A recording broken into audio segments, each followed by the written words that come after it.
Muito boa noite e bem-vindos à Hora do Jornal. Sangue, luto e dor.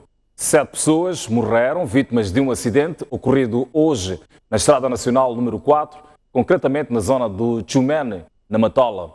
Só neste final de semana, 21 pessoas morreram em 2 acidentes na província de Maputo.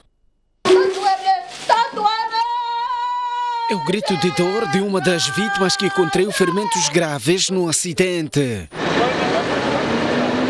Tudo deu-se por volta das 10 horas deste domingo, quando este caminhão despistou-se na Estrada Nacional número 4 e foi embater contra este autocarro de transporte semicoletivo enquanto descarregava passageiros. Como consequência, 6 pessoas morreram no local e uma outra perdeu a vida a caminho do hospital. Isso tudo indica que o homem do caminhão terá tido ou fadiga ou teve uma soneca, porque o carro até nem estava na faixa de rodagem. O caminhão apuzinou para o minibase. O minibase logo quis arrancar. Então dali logo havia empate. O motorista do semicoletivo e outras vítimas que recebem tratamentos no Hospital Central de Maputo dizem que foram colhidos de surpresa e não perceberam as circunstâncias do acidente. Parecia eu estar a sonhar. Então ouvimos o embate, porque o carro estava na paragem. Sim, estava parado o carro. Só que depois veio um caminhão, só que não sei se é Nida ou Rinaldi, sul-africano. Bateu na traseira do carro.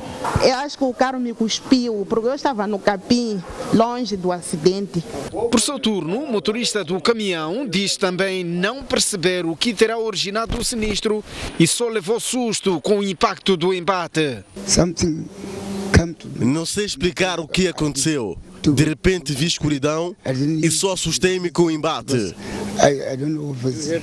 O Hospital Provincial da Matola, local para onde foram transportadas as vítimas feridas, confirmou a entrada destas e, devido à gravidade, mais uma vítima não resistiu aos ferimentos e morreu, tendo subido o número de óbitos para 7. Recebemos o número de 13 pacientes, já transferimos 6 para o Hospital Central com traumatismo crânioencefálico grave, inconscientes e múltiplas fraturas.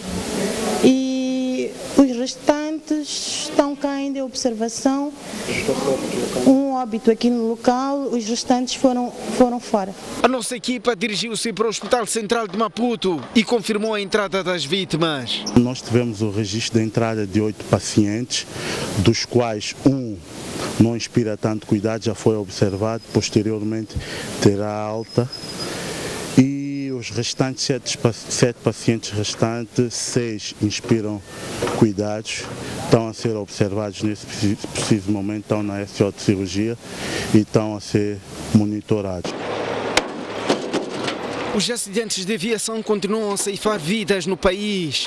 Só no mês de setembro corrente, pelo menos 32 pessoas morreram nas estradas nacionais.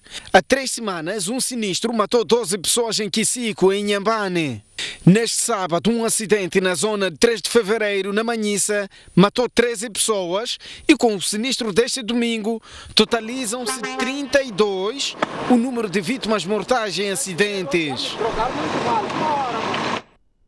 O ministro dos Transportes e Comunicações reuniu-se hoje com os transportadores, representantes de escolas de condução, bem como instituições do Estado que lidam com a segurança rodoviária. Carlos Mesquita quer a redução dos acidentes de aviação nas estradas nacionais. Esta é uma matéria que vamos abordar ainda ao longo deste Jornal da Noite.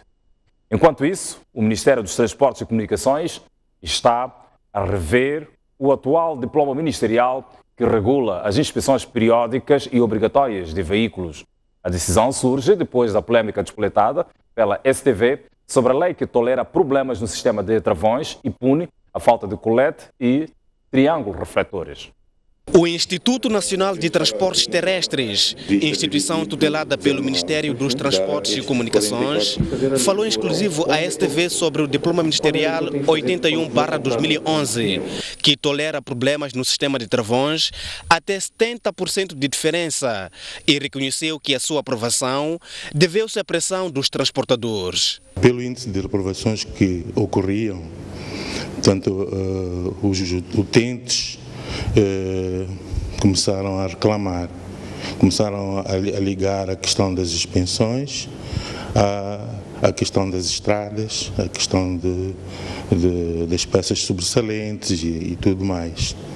E o INAV, na altura, viu a necessidade de fazer a revisão dos parâmetros de reprovação. Portanto, na altura também a FEMATRO contactou o INAV e se fez a revisão dos parâmetros de reprovação. E porque, prontos, era preciso aligeirar as deficiências, portanto, os motivos de reprovação foram aligeirados. Aliás, foi justamente por conta dessa generosidade da lei que o autocarro dos transportes Nhankale foi aprovado na inspeção a que foi submetido em julho, apesar de ter apresentado 44% de problemas no sistema de travões. Mas o pior aconteceu no dia 3 de setembro, quando o mesmo despistou-se e matou 12 pessoas em Kisico, na província de Inhambane. Perante a denúncia feita pela nossa reportagem sobre a incongruência desse documento, o Ministério dos Transportes e Comunicações deu mão à palmatória e diz que está a fazer uma revisão que vai introduzir mais exigências.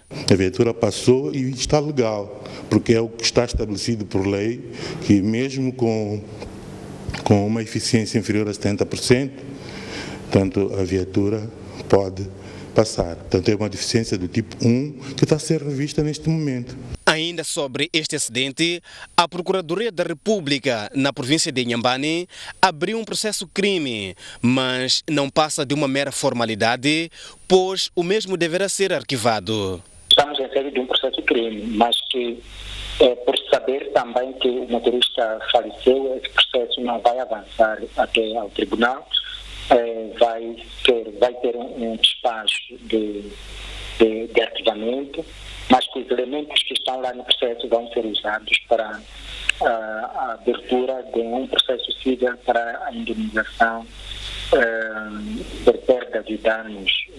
Para este advogado, todos os lesados por conta deste acidente têm direito a serem indemnizados. E essa vertente pode claramente ser, digamos assim, ser concluída antes do final do processo judicial, de tal sorte que o processo, quando vai a julgamento, já se vai dizer que, quanto à parte das indemnizações ou quanto à parte civil, nós já nos entendemos. Entendimentos que não cobrem todo o processo, uma vez que 10 corpos foram enterrados na vala comum e os familiares exigem a exumação para que se faça o reconhecimento.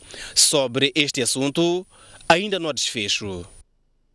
Momento agora para acompanharmos a reação do Ministro dos Transportes e Comunicações, Carlos Mesquita, que reuniu-se hoje com os transportadores, representantes de escolas de condução, bem como instituições do Estado que lidam com a segurança rodoviária.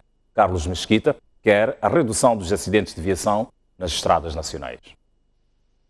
Vamos, de uma forma rigorosa, continuar a fazer as inspeções de controle de álcool e o estado técnico da viatura.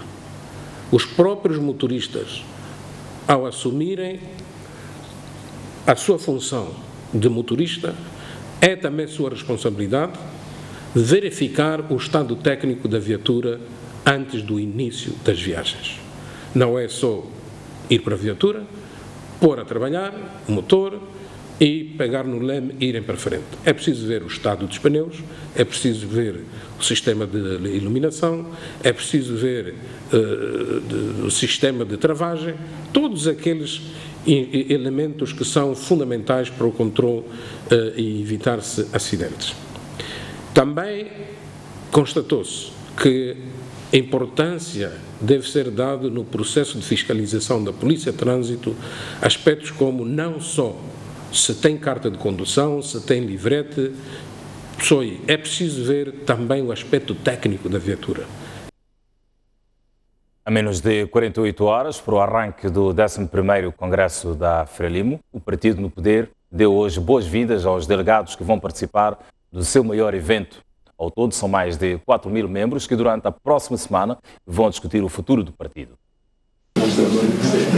A paz, a produção e o plano quinquenal da Frelimo são temas que deverão merecer debate no maior evento do partido que arranca esta terça-feira. Nós estamos nesse preciso momento. António Niquisse, porta-voz da Frelimo, diz que está tudo pronto para o Congresso e deseja boas-vindas aos delegados que vêm participar do evento. Vamos efetivamente aprimorar o programa quinquenal da Frelimo, vamos aprimorar os nossos estatutos, vamos analisar a vida interna e política da Frelimo ao longo do quinquênio que prefaz o mandato desde o 10º Congresso realizado em Muxara, na província de Cabo Delgado, e naturalmente que através disso discutiremos assuntos candentes, pontuais, que vão permitir uma intervenção mais enérgica e vão permitir o fortalecimento, a união e coesão da Frelimo, para que através da sua ação governativa, através de políticas públicas, possamos contribuir significativamente para a melhoria das condições de vida do nosso povo. Niquisse esclareceu também que não há cobranças coercivas para o apoio ao Congresso e que as pessoas o fazem por livre e espontânea vontade. Nós temos estado efetivamente a contar com contribuições voluntárias. Tem estado a comunicação social e é parte também dos que acompanham-nos nesta jornada e fazem parte, inclusivamente, das nossas reuniões onde fazemos os briefings e também tivemos recentemente e continuam a decorrer festas e jantares de angariação de fundos. São eventos que ocorrem de forma muito pública e transparente.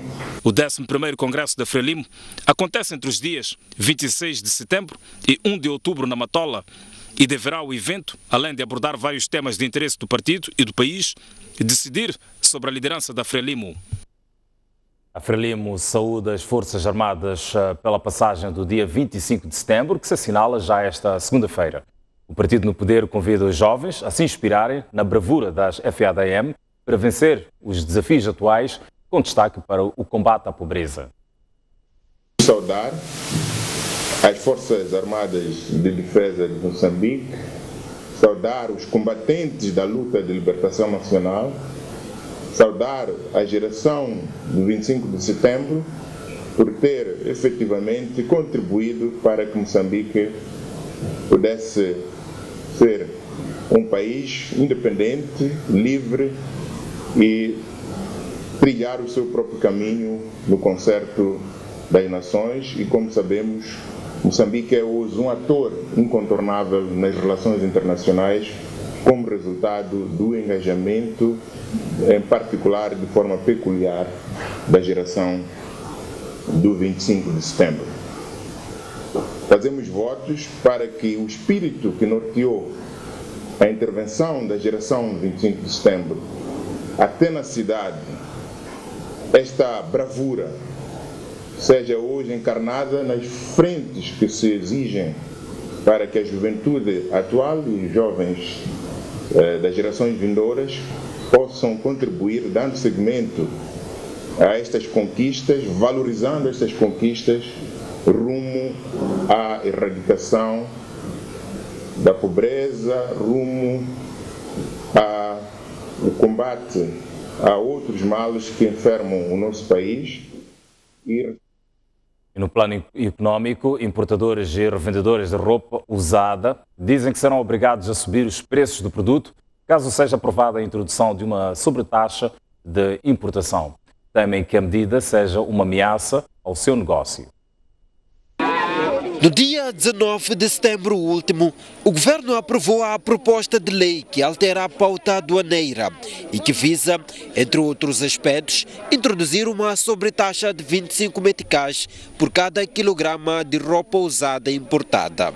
Uma medida que, aos olhos dos importadores da calamidade, faz antever dias difíceis ao negócio. Sim, não bom, né? Mas cliente não entrar. Porque subir preço é não bom, né? E esse é mesmo o receio de quem vive da revenda dos fardos de roupa usada. No mercado do Chipamanini, Luzada Mundani e Isabela Sambo, revendedeiras, temem que a introdução da sobretaxa venha a agravar ainda mais os custos da roupa. Crianças está por 15 a 16 milhões. Agora, para podermos conseguir esse valor, é um problema sério. Nós também vamos aumentar os preços de cada peça que vendemos. O governo explica que pretende reduzir a compra deste tipo de roupa e incentivar a aquisição de roupa nova.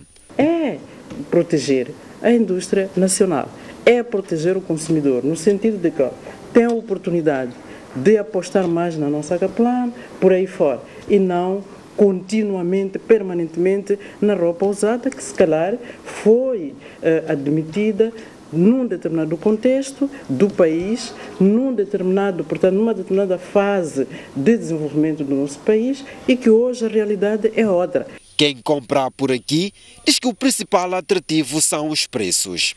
A roupa de grandidade está mais barata do que da loja. Sim, a loja está mais cara. Disse que é 200, 150 também. Se fosse na loja? 800, 1000. A proposta do governo ainda deve ser levada a debate na Assembleia da República. Economistas consideram que medidas tomadas pelo governo são importantes e visam proteger a economia, mas chamam atenção para outros aspectos a ter em conta para que os efeitos esperados sejam favoráveis às intenções. Tributar megaprojetos, criar sistemas de transportes públicos mais eficientes e evitar a corrupção estão entre as sugestões apresentadas. Alguns destes impostos, destas alterações fiscais parecem ter intenção de proteger áreas da economia nacional ou de promover áreas da economia nacional, atividades produtivas nesse aspecto as alterações fiscais têm sempre um duplo impacto, não é? Por um lado encarecem os produtos e os serviços que são afetados pelo aumento dos impostos, portanto, a eliminação das isenções, etc. Mas, por outro lado, podem ter um efeito na produção e no emprego, o que também pode aumentar o rendimento e, portanto, mais do que compensar por qualquer efeito que aconteça no preço. Mas não há nenhuma informação disponível acompanhando esta nota do Conselho de Ministros que explique isso, portanto, que explique quais destas medidas visam proteger ou promover a atividade produtiva nacional e, portanto, proteger ou promover emprego. Se nós queremos fazer reformas fiscais para, de facto, promover o incremento da receita fiscal e da autonomia fiscal do Estado, da capacidade do Estado de poder promover programas económicos e sociais mais amplos, nós devemos fazer o quê? Nós devíamos ir às reservas fiscais ociosas grandes, que são os megaprojetos que têm grandes isenções. Mas isso temos de ter em consideração porque dificultar ou pôr os carros mais caros, porque são mais novos, deve ser compensado com o surgimento de transporte público bem organizado. O que me parece é que isto também pode gerar outro tipo de interesses. Geralmente os impostos ou as medidas aduaneiras são uma boa oportunidade para negociatas, para outro tipo de esquemas. A proibição tem muito esta consequência, principalmente quando as instituições não têm depois capacidade ou favorecem uns interesses contra os outros. Aumenta o número de cidadãos estrangeiros em situação ilegal no país. As províncias de Nampula, Tete e Cidade de Maputo são as que apresentam o maior número de migração ilegal, com 43%, 16% e 3%, respectivamente. Dos pouco mais de 300 cidadãos interpelados pelas autoridades migratórias em várias fronteiras do país, mais de 60 encontravam-se em condição ilegal. Caducidade do DIRI Imigração ilegal, aliada à permanência ilegal no território nacional, são apontadas como principais características das infrações cometidas pelos cidadãos estrangeiros. Os dados são referentes à semana de 9 a 16 de setembro corrente. São realizadas pelo Serviço Nacional de Imigração a nível de todo o país cerca de 38 ações de fiscalização, nas quais foram interpelados cerca de 310 cidadãos estrangeiros, destes 79 em situação migratória ilegal. Em termos de infrações migratórias de destaque nestes cidadãos, temos a caducidade do DIR, a imigração clandestina e ainda a permanência ilegal. Em termos de nacionalidade, o maior destaque vai para os cidadãos de nacionalidade nigeriana, chinesa e ainda guinense. Em caso dos cidadãos que se encontram em situação ilegal, são-lhes aplicadas sanções e multas que variam de 200 a 2.000 meticais, multiplicados pelo número de dias em que o documento se encontra expirado. Os que apresentavam situação de caducidade de DIR e permanência ilegal, estes foram cobrados as respectivas multas e os processos submetidos à regularização. Quanto aos imigrantes clandestinos, estes foram autuados nos termos da legislação migratória e devolvidos à sua proveniência. O Serviço Nacional de Migração avançou igualmente que a província de Nampula teve 74% das pessoas que perderam o DIR, seguida da província de Tete, com 14%, e por último, a cidade de Maputo, com 13%. A negligência dos titulares é a principal causa para a perda do documento e no ato da recuperação, o cidadão é cobrado o dobro da taxa, caso se comprove a negligência. Observamos agora uma breve pausa no Jornal da Noite. Antes, a previsão do estado de tempo para as próximas 24 horas no país. Maputo poderá ter uma máxima de 32 graus Celsius, mínima de 20 graus. A previsão de 31 de máxima para Xai-Xai, 19 de mínima. 28 de máxima para Inhambane e uma mínima de 18 graus. Para a cidade da Beira, espera-se uma máxima de 28 graus Celsius, mínima de 21, 27 de máxima para Chimoio, 16 de mínima, para Tete, uma máxima prevista de 35 graus Celsius, mínima de 22, e Quelimane com a previsão de 31 de máxima, 19 de mínima. Nampula poderá ter uma máxima a atingir os 34 graus Celsius, mínima de 20. Espera-se uma máxima de 30 graus Celsius para Pemba, 22 de mínima, e para Lixinga, uma máxima de 27 graus Celsius, mínima de 17 graus.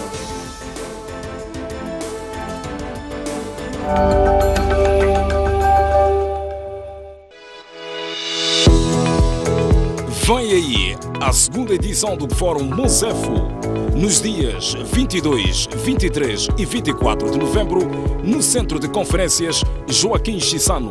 Estarão em debate os seguintes temas.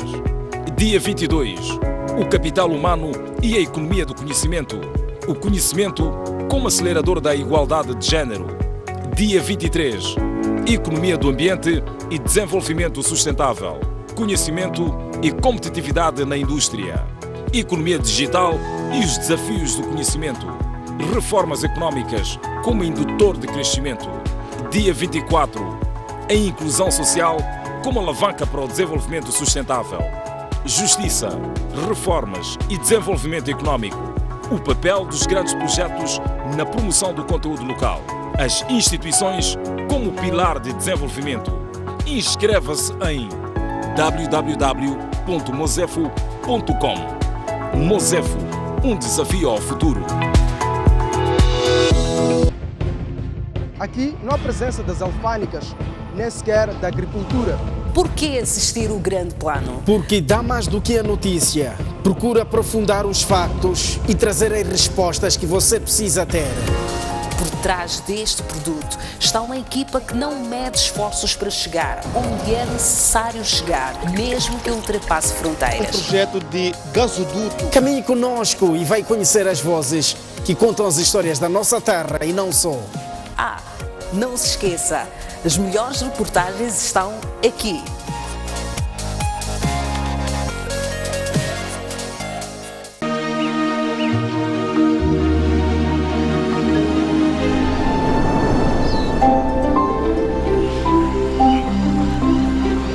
Embora tudo pareça perfeito, há qualquer coisa que falta aqui na Gorongosa. Mais leões.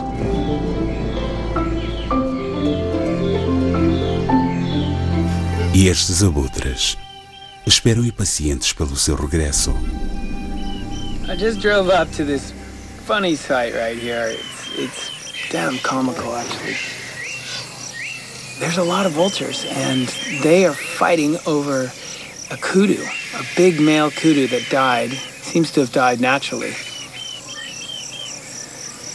There's so many of them, but they can't get into the real meat of the thing. You know, normally they would come in after some lions had gotten into it, or there would be a hyena here that definitely would get to eat before the vultures. So they've got to work hard to get at it. And they just spend more energy fighting with each other than they do getting at the food. Every now and then, one will fly off the tree and land in a full attack mode, because they know as soon as they land by that carcass, they're going to get attacked. These birds are great. Ah, there's a good fight going on right now. Jeez Louise, I gotta film that. Oh.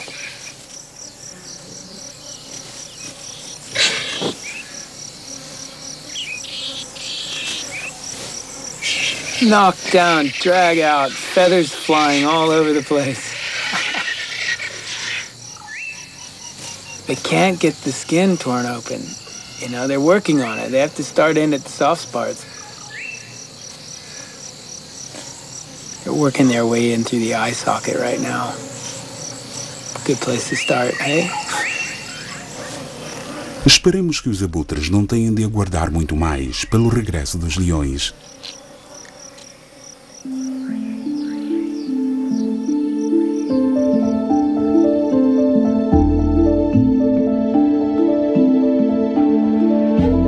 A Gorongosa era mundialmente conhecida no passado pelos seus leões. Tinha mais de 200 leões.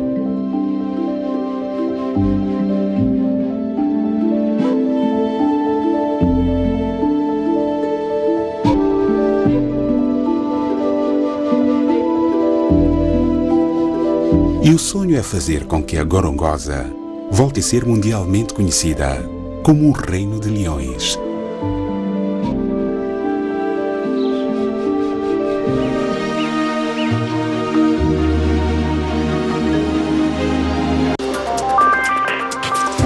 Sejam bem-vindos ao Pontos de Vista. Pontos de Vista. Uma sociedade que não controla os seus criminosos corre o risco de ser controlada por eles. O Estado está mal.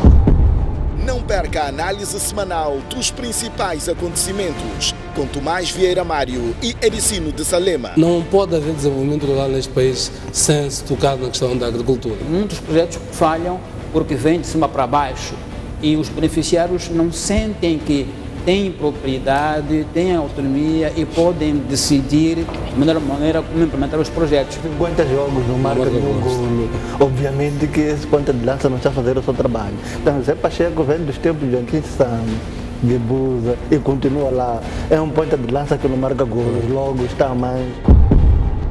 Pontos de Vista. Seguimos com as notícias no Jornal da Noite e agora um olhar sobre o desporto. O Costa de Sol empatou a uma bola diante do Chibuto. Com o resultado, os canarinhos deixaram cair por terra a possibilidade de conquista do 10º troféu. Melhor era Cadeira. Tenta colocar a bola pelas costas do adversário. Bastante pressionado, uma vez que precisava de vencer para alimentar o sonho do título, o Costa do Sol denotou muito nervosismo nos primeiros instantes. E os visitantes aproveitaram-se disso para construir o seu jogo. Foi assim que no minuto 8 chegaram à vantagem. Ataque rápido do Chibuto. A bola chega a Yannick, que fez um remate em jeito de cruzamento. E Chico, na tentativa de aliviar a pressão, introduziu a bola na própria baliza. Primeiro golo do jogo. Aos 20 minutos, os guerreiros de Gaza sofreram sua primeira contrariedade com lesão de Luís de Souza, depois de ser carregado por um fique. Entretanto, a resposta do Costa do Sol surge no minuto 25, com este remate de Lineker, que passou ao lado do poste esquerdo de Okunade. Porque a esperança ainda existia nas hostes canarinhas, estes chegaram à igualdade. A passagem do minuto 40, Chico redimiu-se ao marcar desta feita a favor da sua equipa. O jogador soube responder a um pontapé livre de Benfica para a festa nas bancadas.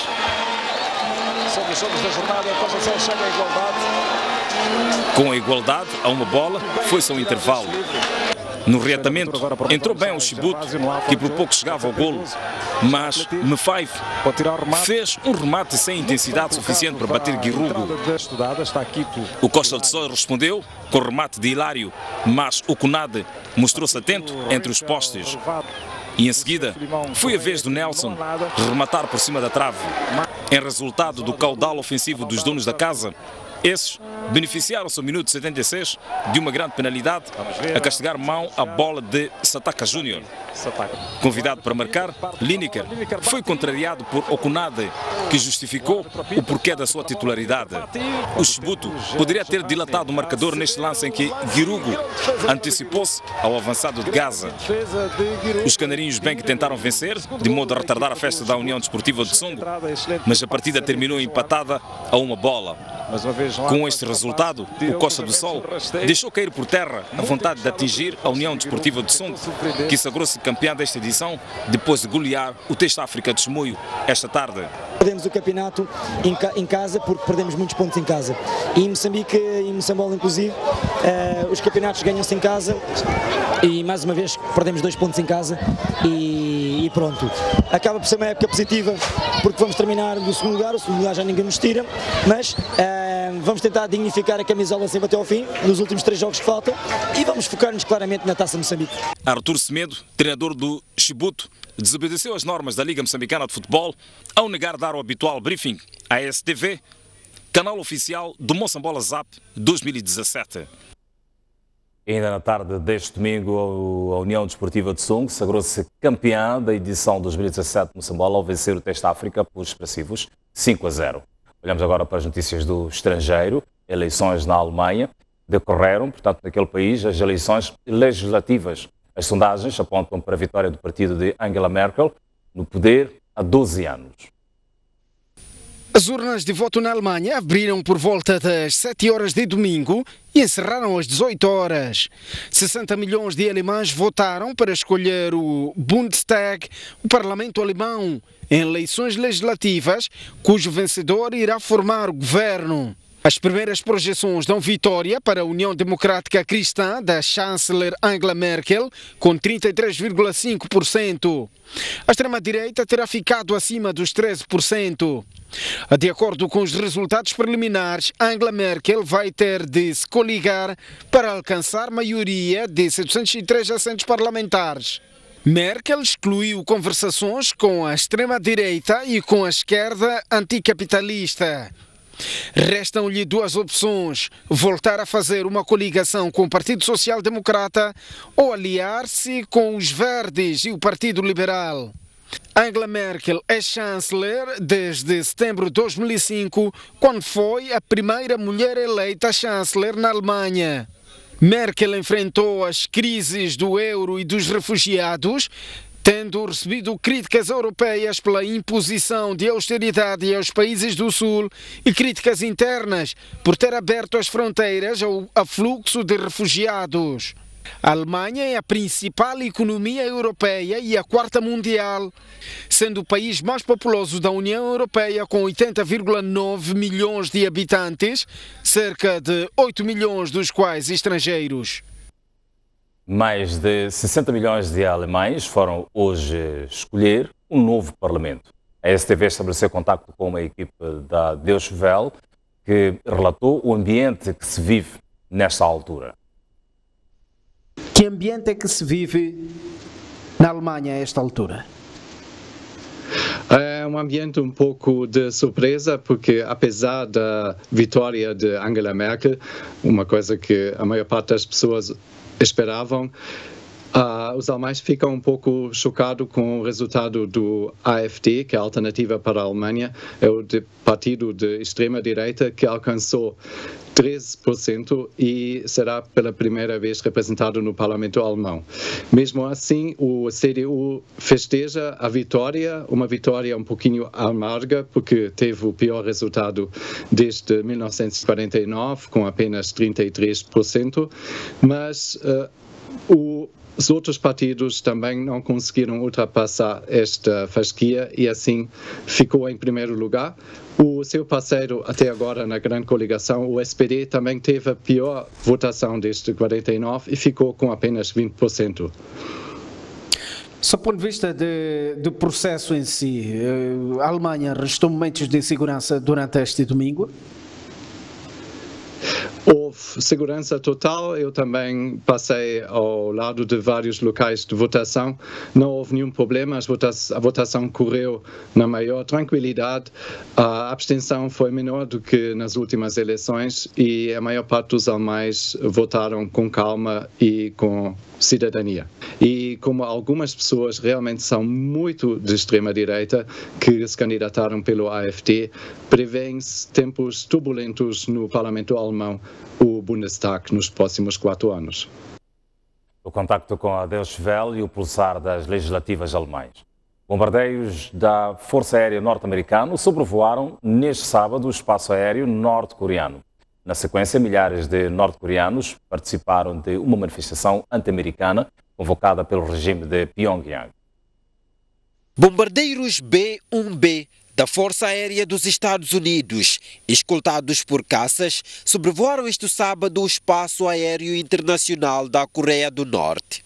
Segundo o Pentágono, tratou-se de uma demonstração da determinação dos Estados Unidos e uma clara mensagem de que o presidente tem muitas opções militares para derrotar qualquer ameaça.